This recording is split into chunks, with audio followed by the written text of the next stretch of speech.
நடிகர் பிஜிலி ரமேஷ் அவர்கள் இன்றைக்கி காலையில் காலமாயிட்டார். இந்த செய்தி உங்கள் எல்லாருக்குமே தெரியும்னு சொல்லிட்டு தான் நான் வந்து நினைக்கிறேன். தமிழ்நாட்டில் இவர் வந்து எந்த மூலையில் இருக்கிறாருன்னு கூட யாருக்குமே வந்து தெரியாமல் இருந்தது. ஆனால் இவர் வந்து எப்போது இந்த திரைத்துறைக்குள்ளே வந்தாரோ பெரும்பாலான மக்களுக்கு இவருடைய முகம் வந்து போய் சேர்ந்தது. இப்படி இருக்கும்போது இன்றைக்கி காலையில் இவர் வந்து இறந்துட்டார். என்ன ரீசன், எப்படி வந்து இறந்தார் அப்படின்னா, இவரே வந்து பல இன்டர்வியூவில் ரீசெண்டாக பார்த்திங்கன்னா ஒரு 2-3 மாதமாக வந்து இவர் வந்து நிறைய இன்டர்வியூஸ் வந்து கொடுத்துருக்காரு.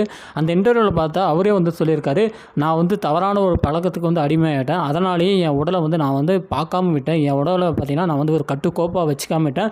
அதனாலேயே இன்றைக்கி என்னுடைய உடல் வந்து ரொம்ப மோசமான நிலையில் வந்து இருக்குதுன்னு சொன்னார்.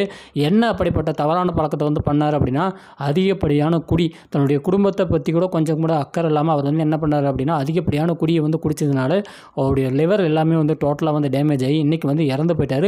கடைசியாக அவர் வந்து சொன்ன வீடியோவில் கூட அவர் வந்து என்ன சொல்லியிருந்தார் அப்படின்னா, என்னை ஃபாலோ பண்ணக்கூடிய என்னுடைய ரசிகர்களுக்கு தயவு செஞ்சு குடிக்காதீங்க, உங்களுடைய குடும்பத்தை பாருங்கள்.